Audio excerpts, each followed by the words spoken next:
Okay, rabbit holers, do not adjust your tinfoil hats because this is real. We are giving away tickets to the Men in Black birthday bash. That's right. I'm just going to scratch under my really tight tinfoil hat because I'm keeping it on for you. Because 2 lucky listeners will get to party like secret agents with a guest, minus the weird sunglasses and suspicious government silence. That's not true. You're gonna wear weird sunglasses, and there's probably government silence there as well. We're gonna keep them silence. But anyway, we're gonna give away 2 tickets to 2 listeners. Yes, and you actually do in your swag box get sunglasses. So you are partying with sunglasses. This bash is not your average bake sale. It's the most bizarre, most brilliant birthday party for the Men in Black, held right here in the Pacific Northwest. And we've got the man behind the madness right here with us. Filmmaker, historian, and professional UFO wrangler, Steve Edmonston. Well, hey, thanks for sharing the story with me and allowing me to share it with your listeners. I'm excited to invite some of you, all of you, actually inviting everybody to go down the rabbit hole with us. I love rainy day rabbit holes. Thank you. Come down the rabbit hole with us. Our festival has films and music and storytelling and mystery and mythology and comedy and camaraderie. And certainly people in black suits. You're going to see a lot of that. All pretending probably not to be people in black suits, right, but we can spot them. You know, if you come to the bash on June 21, you're going to be around about 200 of your fellow men and women in black. So you'll be in good company. I think we like to say it's out of this world in every way. Absolutely. To enter, just head to rainydayrabbitholes.com. There's a button near the top of the page that will take you to the sign up page to enter. All you have to do is enter your details. Now, this does sign you up to receive our newsletter, but that's a bonus. We honestly only send it out every couple of months, so it's pretty low on the spam. And we will pick 2 winners, and Steve will beam you straight to Des Moines. Okay, not literally, but you'll get at least free tickets, if not being beamed there. The important part is that maybe, just maybe, you're going to find out who's really watching you. So, my friends, please go to rainydayrabbitholes.com, sign up to win tickets to the Men in Black birthday bash.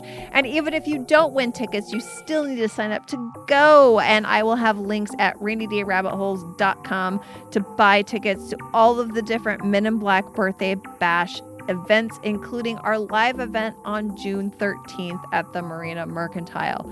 So again, rainydayrabbitholes.com. Thank you, Steve. And see you at the Men in Black birthday bash. Roswell can suck it.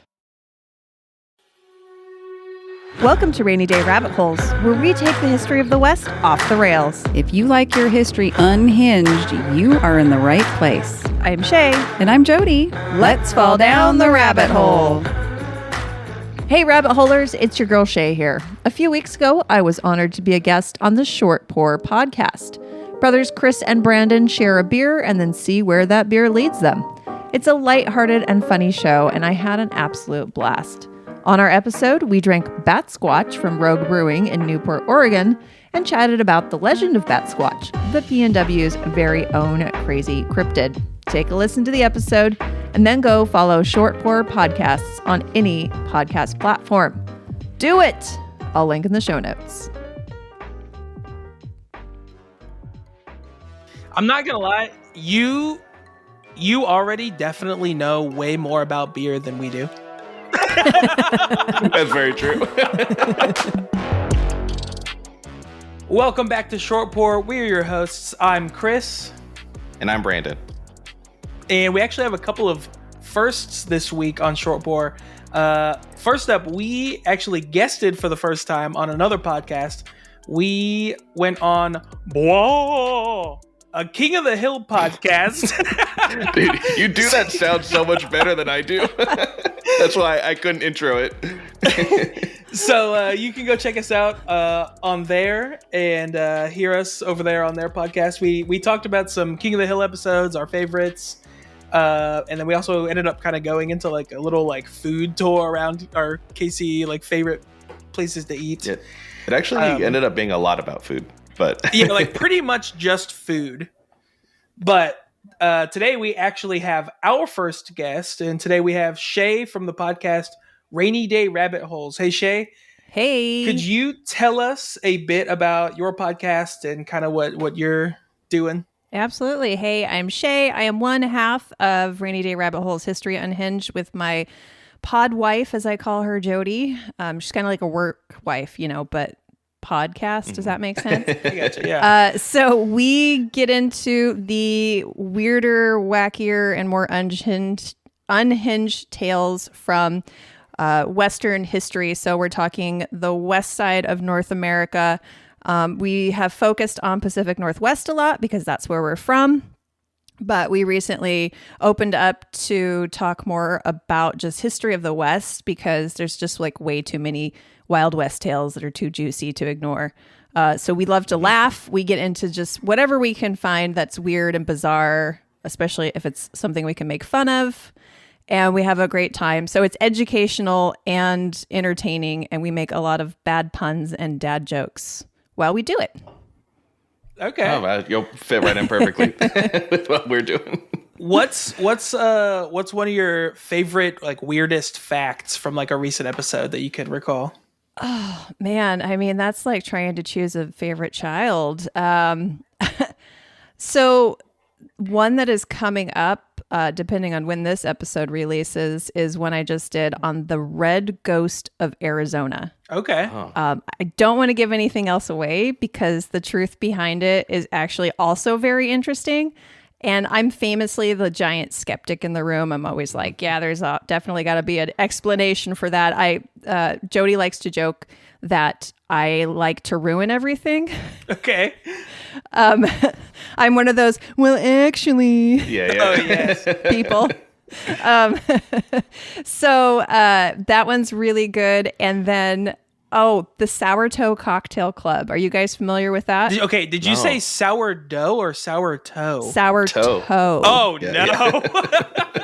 Okay, so up in the Yukon in Canada, there is this bar where for the last, since the 1970s, you can go there and you can have your favorite drink poured with a mummified human toe in it. Oh. Why? And if you drink it, Why? so it's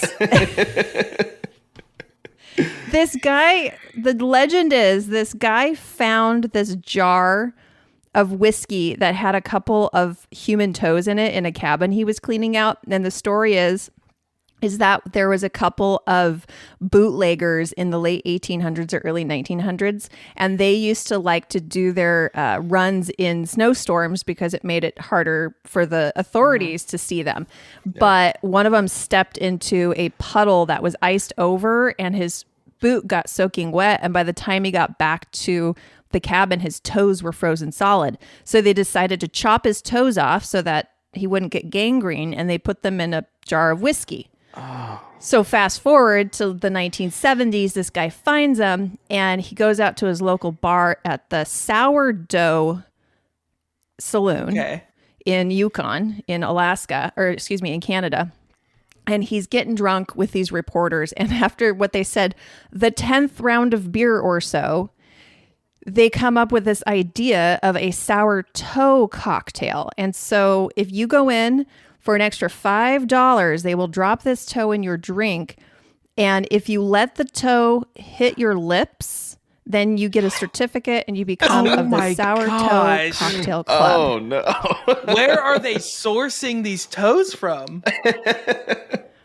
That's the other thing, right? The original toes got very disgusting and naturally, soggy. Yeah, I can imagine. And started to disintegrate. So they would dry them out in salt, in between, and then plop them back in a jar of whiskey. So people just started donating their toes when their toes would get amputated for whatever reason, like lawnmower accident or frostbite or diabetes. And so people just started doing that. And occasionally people have swallowed it. Oh. Some by accident and some on purpose. No. So there's a $2,500 fine if you swallow the toe. Oh my God. It's like a double whammy. Not only did you swallow it, you also a financial punishment. Can you imagine? And I was like, do the bones come out the other end? Like, could you see them in the toilet? Right. Oh. Or do they like, I wouldn't think that bones would get totally digested, right? Yeah, I wouldn't it's think so so. gross. Yeah, no, that's pretty extreme. Wow. Yeah, that's a good one. That is a good one. That is a good one. Yeah. You should have led with that. But today, you actually picked out this beer, and it is the Bat Squatch from Rogue Ales, based in Oregon. It is a hazy IPA. It is 6.7% ABV. And on the can itself, they say, rumor has it that Bat Squatch lives deep within the woods of Mount St. Helens. This tale's details are hazy, making the truth such a juicy mystery. And they even include the light flavor profile of this. It is very tropical, a good bit citrusy. They have a little bit of malt, little bit of bitter, and then they also say pine as a as a flavor that's in there. I don't think I get a lot of pine. Maybe like a touch of bitterness, but I think the tropical juicy hops come forward more. And it's cloudy for sure. Oh yes, yeah. No, I That's definitely get the tropical and citrusy part for sure. Yeah, you're right on the. If they didn't say anything about pine, that would have never come to my mind at all. Yeah. Yeah, I got a little bit of like I don't know how to explain it, like a dustiness. So maybe like a barkiness or an earthiness on the backside of it a little bit. Yeah. Just like underneath all the like tropical fruit flavors, there's like something that's a little bit more earthy. Mm-hmm. But also it may have been whatever I ate today. Ate a lot of pine today, actually. I'm interested to know how hard it was for you guys to find this beer. I know they distribute in all 50 states, but was it pretty easy to pick up? It was actually easy. It was the first store I went to. I also went to the same Total Wine or whatever, but that was where I went. They had a few of them. Awesome. So easy enough for us. We skipped one question, actually. Oh, yeah. With this being... we had a guest on one time, and those recordings got lost, so we never got to do it. But so far, we have always asked all of our guests, what was your first beer? My first beer, man. Jesus. I'm 46 years old. I don't know if I can answer that one. Well, the first one I can think of that I remember is an Amstel Light. Oh. I didn't like beer when I was in my 20s. And when we moved up to Washington from California, there's a lot more craft beer up here, which in California at the time there was like nothing, right? So Sierra Nevada was as exotic as it got. So we decided to start looking into some craft beers, and we discovered Fat Tire. Oh yeah, Belgium, and we were like, "Whoa, this has so much flavor." Yeah. So that was kind of like the introduction to craft beer. And later on, now I'm kind of like, ugh, not my favorite. But then, I went through the whole like new to beer girly thing of like, I want the fruit beers and, give me that blueberry Hefeweizen. Yeah, I'm still in that phase for myself. Yeah. Hey, don't get me wrong. I love a good fruited beer once in a while, but I hated IPAs. I was like, ugh, gross. That's like eating grass. And then my husband brought home a bottle of Avery's Maharaja, which is an imperial IPA.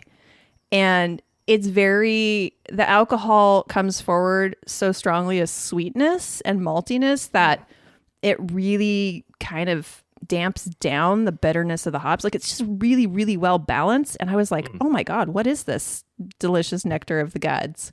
And that was my introduction into IPAs. And so nice. I still like to go for those big imperial double, triple IPAs. Oh yeah. I've never had that, but I'm not super into IPAs for the most part. Mostly, I don't know. I feel like I started with some like kind of rough ones, but I'm learning to adjust. Would somebody put a green flash in front of you and be like, drink this? I always thought it was like a requirement to like IPAs to live in the Northwest. Right. Yeah. Well, and then it turned into like sours were the big popular thing, and I cannot stomach a sour. We were at the Great American Beer Festival in Denver one year, and I don't know if you guys have ever been to that beer festival. No, we haven't. It's insane. You get I imagine. 4 minutes. You get 4 hours to drink as much as you possibly can in this tiny little tasting glass. And so we're going around, and it's probably hour 3. So I'm sure we're fairly toasted. And we started to like divide and conquer. So he'd go stand in line at one booth, and I'd go stand in line at the other, and we'd meet up, and we just kind of like swap our tastes.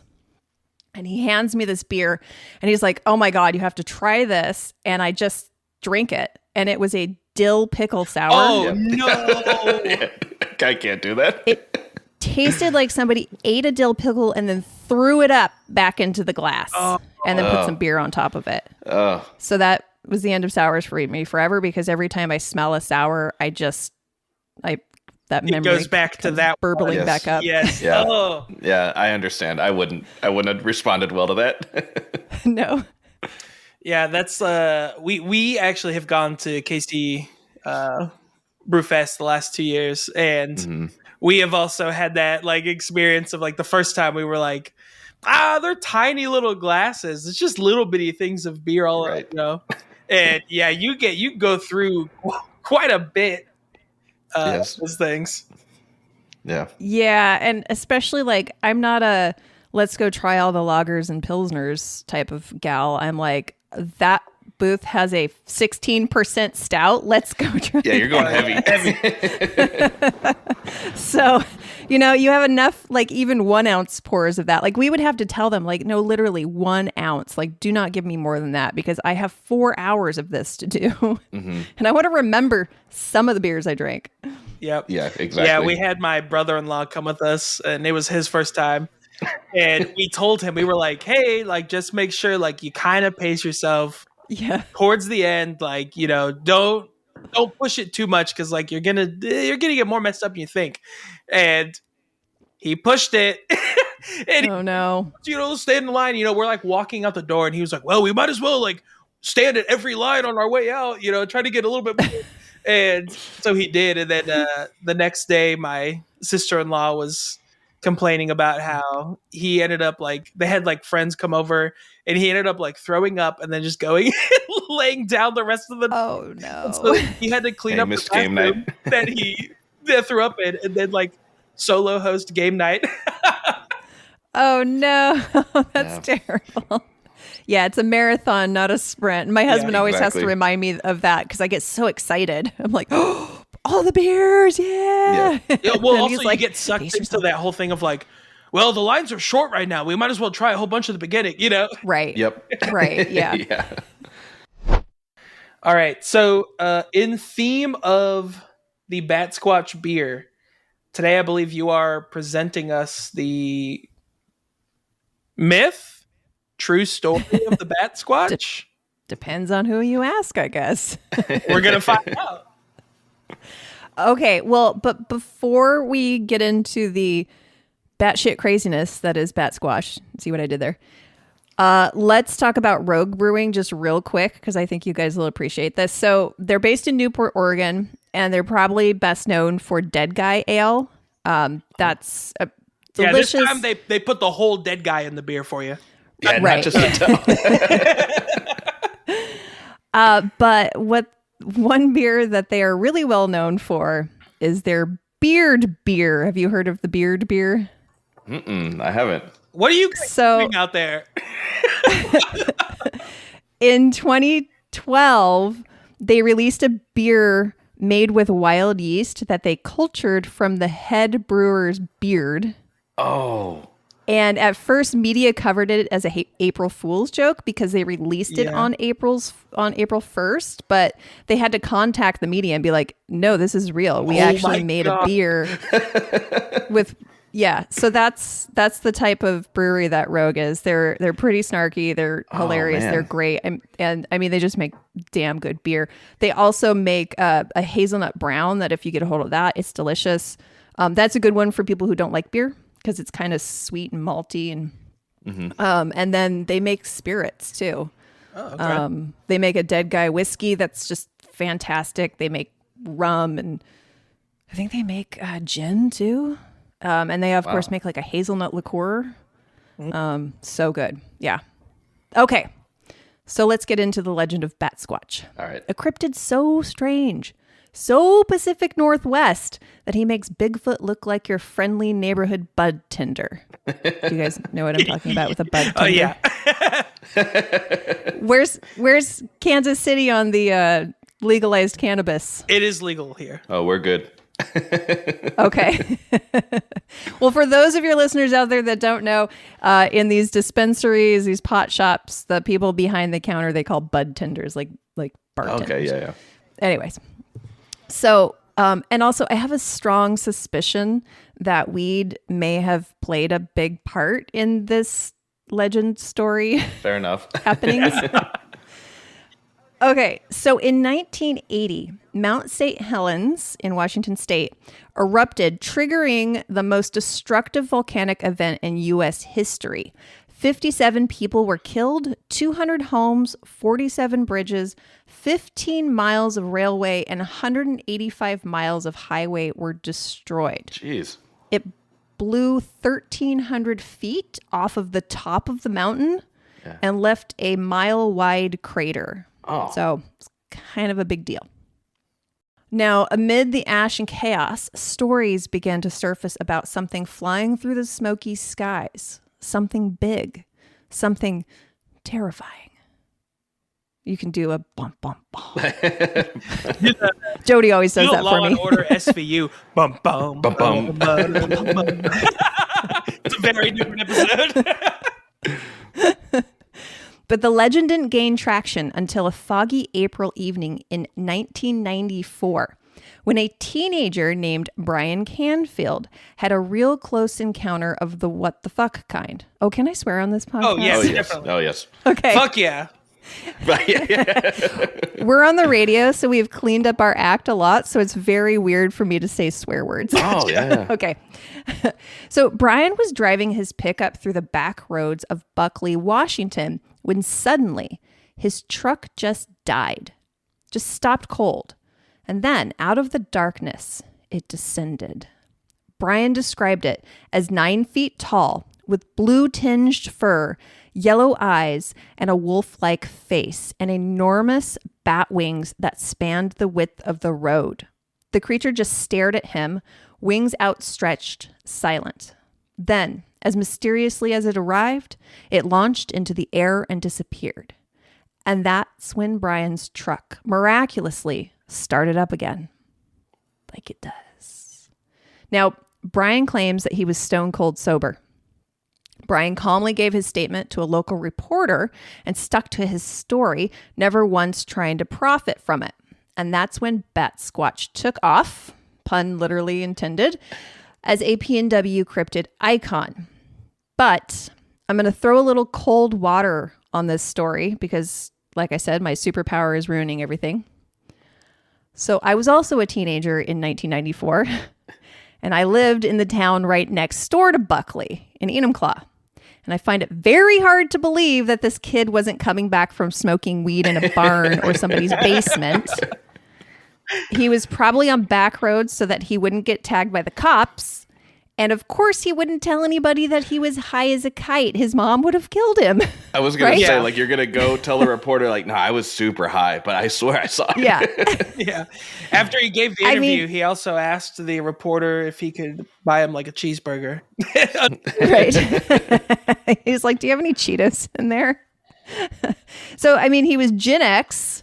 So, you know, as Gen Xers, like our parents didn't care where we were until it was curfew. And then if you were a minute late, then you were grounded for 3 years and you got your door taken off of your bedroom. So he probably made this story up to explain to his mom why he got home past curfew. Mm-hmm. And he later claimed that he didn't want to talk about the incident anymore. And I suspect it's because he doesn't want to have to keep up the story. Yes. And also Mount St. Helens is almost 70 miles south of Buckley. And I thought Bat Squatch hung out like around the volcano, but I digress. Well, hey, you got them big old wings. That trip. Yeah. I say, Yeah, I also, and I love the effect it has on internal combustion engines that it just stops the truck. Yeah. And then when it leaves, it's all, Right. everything's cool. not quite sure how that happens. I mean, could an animal have such strong flatulence that it could somehow disrupt an internal combustion engine? I don't know, but I thought that was like kind of a closed system. Yeah, I don't. It got rid of all the oxygen in the air. No more combustion. There you go. That was it.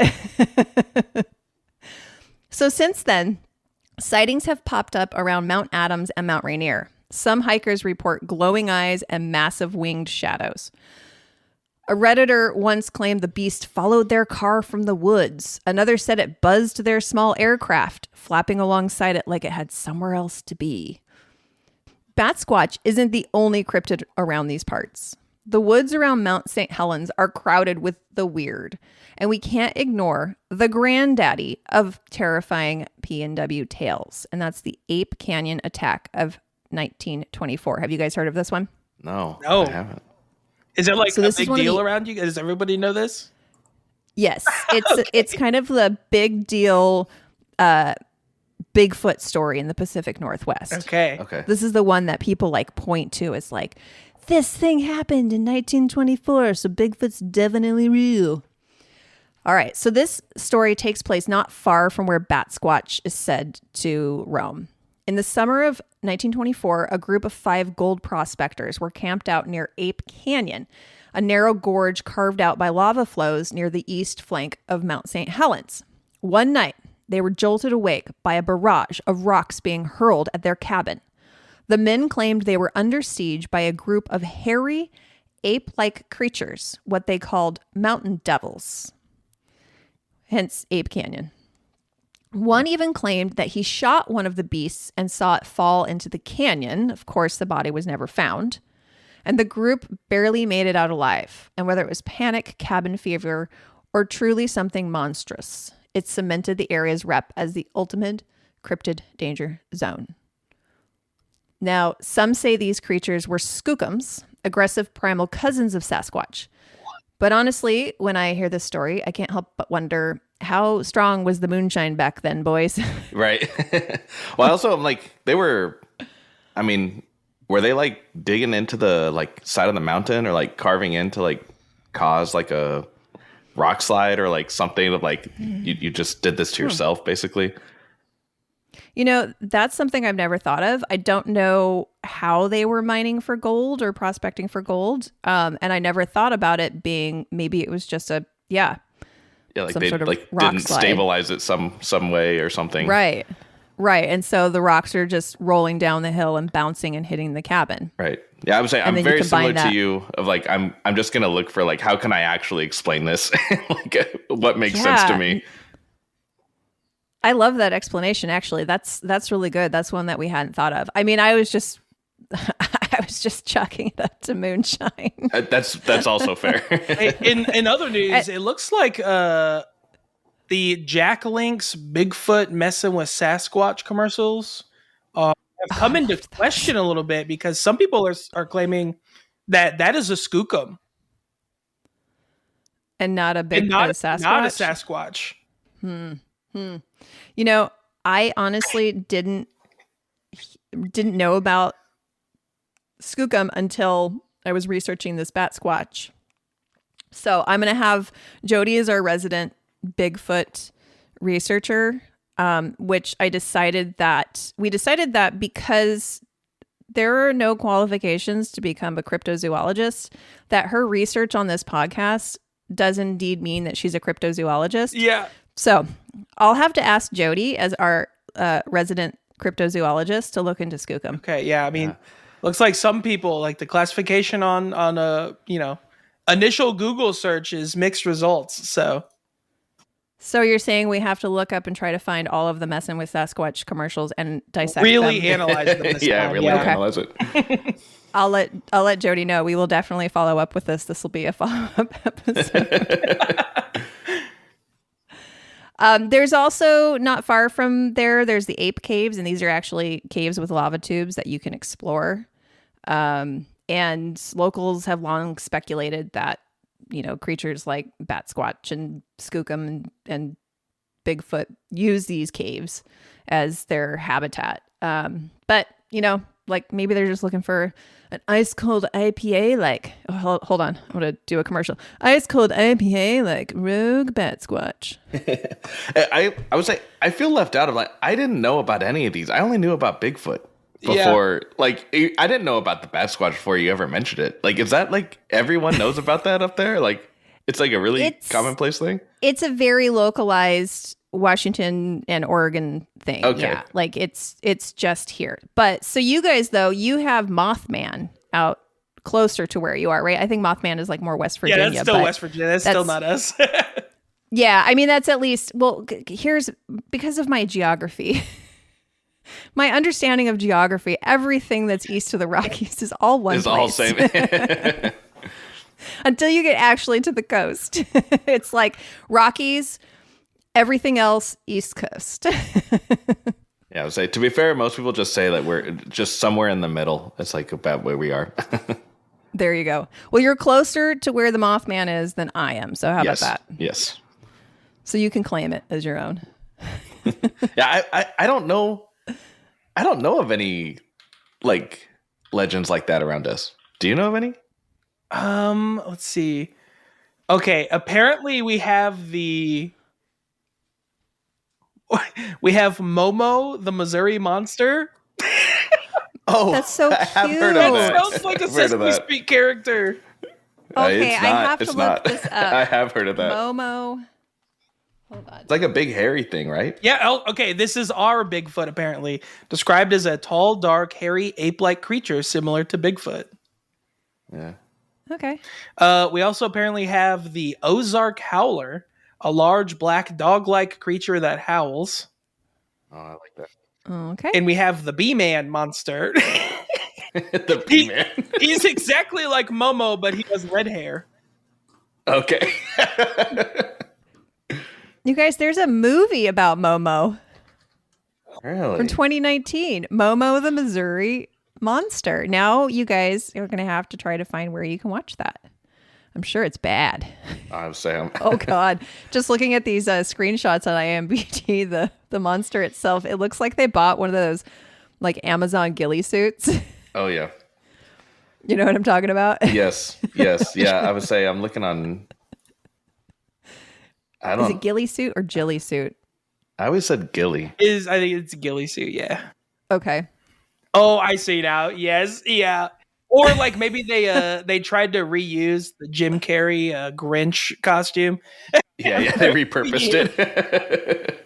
Or maybe they just went to Hobby Lobby and got a bunch of fake Spanish moss. Yeah, some fake ivy and stuff. Yeah.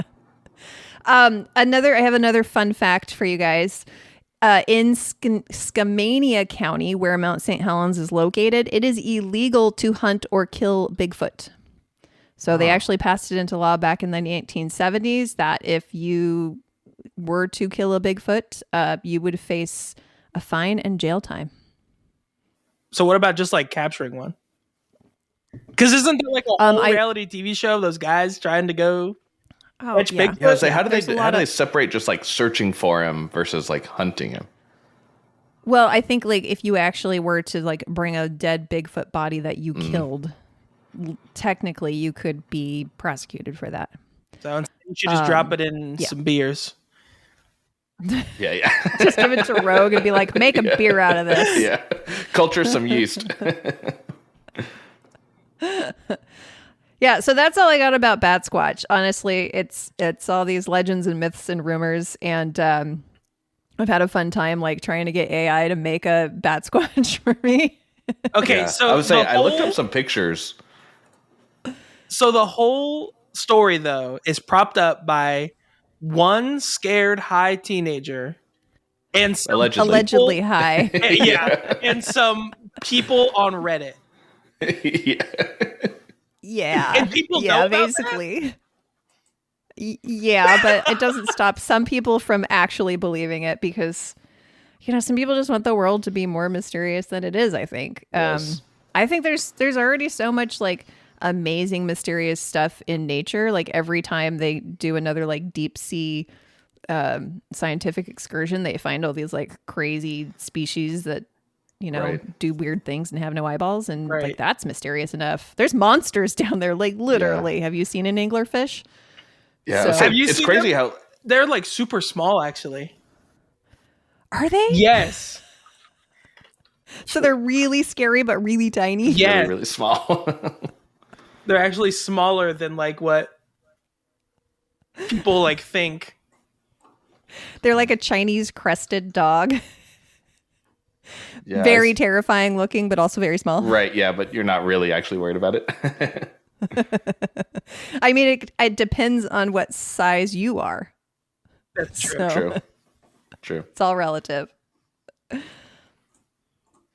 Yeah, I recently found out that there's like dozens of species of sharks in the Puget Sound. That's the inland sea, the body of water that, you know, like Seattle and Tacoma are on. Okay. Yeah. And I go paddleboarding in there and I'm like, no, I don't want this. Yeah. I'll say it's crazy every year how they like go out and then they're like, hey, we found, 400 new species this year of stuff that had never been seen before. I'm like, where were they like hiding before? Because you've done this every other and year. then they're also like, we also lost 400 species this year. Yes. Yeah. So I guess it's good we're finding Yeah, more. exactly. Make up for that. And it's only going to get worse. Yeah. Yeah. Unfortunately. I did get a review for this. Oh yeah, this is a segment of the podcast where we say we're gonna take it to the streets. All right. So they said, Rogue, did what I expect of this brewery to do. Change up the process. How many beers can you smell a pine forest in, right? Great job, guys. But they ended with a period. And like, it seems very like they're unamused with all of it. But then they gave it a 5-star rating. So like, I don't know what they like meant. Yeah, I'm kind of imagining them reading it in the voice of Tina from Bob's Burgers. Yes. Here's fine for us. Good job, guys. It's like very underwhelming, but they gave it a perfect score. So I was like, I don't know what they want. It was meh, 5 stars. Yeah. Did you see this one review where the reviewer gave it 5 stars? Also, they said, we aren't wine or beer experts. Yes. But this review counts as 2 because we are 2 people. Yes, I did see that one. Make sure the people know. And they said, 29 female, they had very specific, said, taste chocolate. Chocolate? What? Chocolate. Chocolate. They said it's very heavy on the chocolate. It's chocolate forward and chocolate afterward. What? Yeah, I didn't get that at all. She had different beer. That was the That thing. was a different beer, yeah. Oh, well, but they also matched with a Burger King Whopper. You can't go Yes, wrong. I did see that. What? Oh man, that is hilarious. Okay, I do remember think reading a that Burger review. King Whopper would have. I mean, it would definitely change the experience. I think it would have paired well. That was a good one. That was great. That's hilarious. I did see that one earlier, actually. We have some people calling them out for being a shitty company and shitty owners per past threads. Yes. Because you need to make sure that you get all of your information on Reddit. That's where how you know it's true. Well, people and correct. can't lie on there. That's kind of the thing. Oh, that's right. Do you have any other good reviews? I love these. I love it when you guys do the reviews. You do the weird ones. That was the only one I like. I mean, like, I'm trying to think of where I saw some of the others. I will say a ton of them talked about how it tastes like they tasted pine from it. Like a lot of them mentioned pine. I was like, I didn't get that at all. To be fair, Yeah. maybe I guess I don't really know what pine tastes like. Yeah, I guess I don't know, but I So just that imagine could the be smell. The biggest issue. Yeah, I say I don't get it from the smell at all. No, I don't get any pine on this at all. Mm-mm. Yeah, I don't know what they're talking about. Here's one that I really loved. Imagine the cryptid, Bat Squatch, deep in the forests of the Appalachian. Wait, hold on. Is it, if you say Appalachia, we'll throw in Appalachia, so it's Appalachian? Yeah, I think it is Yeah, Appalachian. it is. Yeah. Okay, We're not Bat from Squatch. there. Yeah. Remember, you're in that part of the country where it's all one place in my mind. Bat Squatch, deep in the forest of the Appalachian Mountains. He's trying to homebrew some mountain ale for his cryptid buddies coming over for some holiday the hairless meat sacks celebrate every year. The only thing he has to flavor the brew are the supple ferns of the pine trees surrounding him, a pot, and some hot ashes left at an abandoned campsite. If you can imagine all that, then you can guess what this tastes like. 1 star. Jeez. I was like, I love reading 1-star reviews. Absolutely. You know, I don't know if you guys have gotten any 1-star reviews on your podcast. We have, but they did not leave a comment. Yes, that's which the I worst. want to read why you don't like me, please, because maybe I was an asshole that day when you were listening, or maybe you're an asshole and just disagree with me. Yeah. Yes. Or maybe you just accidentally hit the button and didn't mean to leave a review at all. Like, no. We do have some listeners that are over the age of 65, so that's very possible. Yeah. It was just sitting in their pocket. They had no idea. I'm going to give them a star. They did a good job. They earned a star. 1 gold star for you. Good job. Yeah.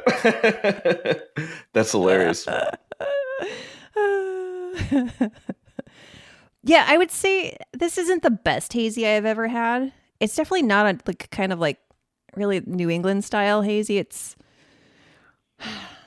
a little, I would say, this is my second can. I had one earlier today when I was writing this, just so I could kind of get in the spirit. It's a little cloying, especially once it warms up, I think. I don't know if you guys get that too, a little too sticky sweet. I'm not going to lie. You already definitely know way more about beer than we do. That's very true. Well, yeah, I mean, I don't know. I listen to my husband talk about stuff and I'm like, I don't know, because he's all talking about different phenols, give the Band-Aid flavor and whatever. And then he talks about his water chemistry. He's got a whole book on water chemistry and he gets the report from the water company. Oh yeah. Oh my gosh. Yeah. I'm like, all right. Yeah. That's awesome. Tastes good. Yeah, that's about where we are. Yeah. I would say we started off doing very beer focused stuff and we quickly realized 3 episodes in, we're like, we don't know enough. We don't have the legs to keep it going on that. We got to start talking about other stuff. Well, yeah, especially because there's serious beer podcasts out there that they're yeah, we're not that at all. Right. I like the direction you guys went. We're we'll start with a beer and we'll go over here. Yeah. That's the point.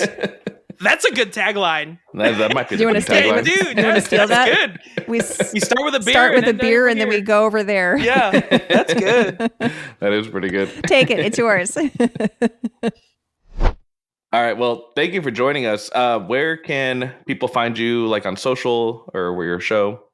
Yeah. Well, I mean, the best place to go is our website, rainydayrabbitholes.com. So we have links to all the different platforms that you can listen on. We're on any podcast platform, even some of the weird ones. So if you have a favorite podcast platform, just look for Rainy Day Rabbit Holes. We are the only one. Look for a little champagne drinking Sasquatch.